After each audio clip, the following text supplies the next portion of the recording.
Şaharыбыздын Буз сарайында Сылыч хоккей фестивалі өтті. Турнирда Ознакай шаһарының Алга, Казанның Акбар Сылыч, Әлмәтнең Нефтяник Сылыч һәм Түбән шәһәренең Танека командалары көч сынашты. Сылыч хоккей Ознакай өчен яңа спорт түрі булса да, аның белән шөгыльләнгән балаларны да төрле ярышларда җиңүләр дә яулыйлар. Ул шул ук хоккей, әмма физик мөмкинлекләре чикле кешеләр өчен. Монда спортчылар төнлә түгел, махсус чанада хәрәкәт итә. Ознакайның Алга командасында бүген тренер Адель Аюпов кул астында 10 бала шөгыльләнә.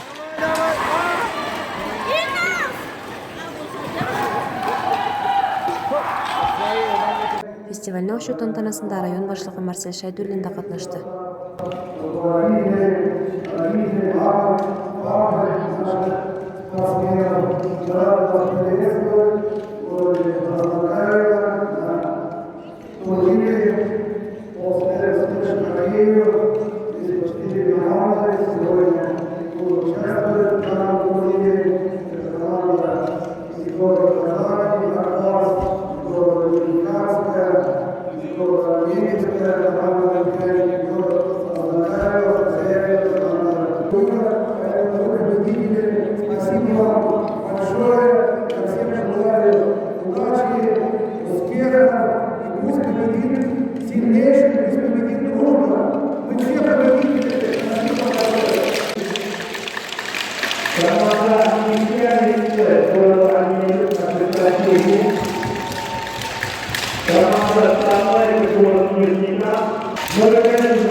Мне 11 лет, я из города Нижневартовск.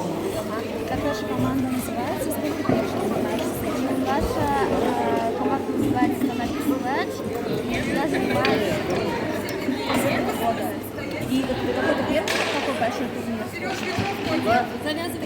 Какие успехи у тебя уже? Ваша команда? Мы играли в Казани, заняли первое место. Третье место. Сколько раз ты называете? Чем спортом является? Мне нравится тем, что он мне делает свою возможность побеждать, развивать свою мотивацию и скорость. Көн дәвамында барган турнирда Ознакайның Алга командасы бронза медальләргә яулады.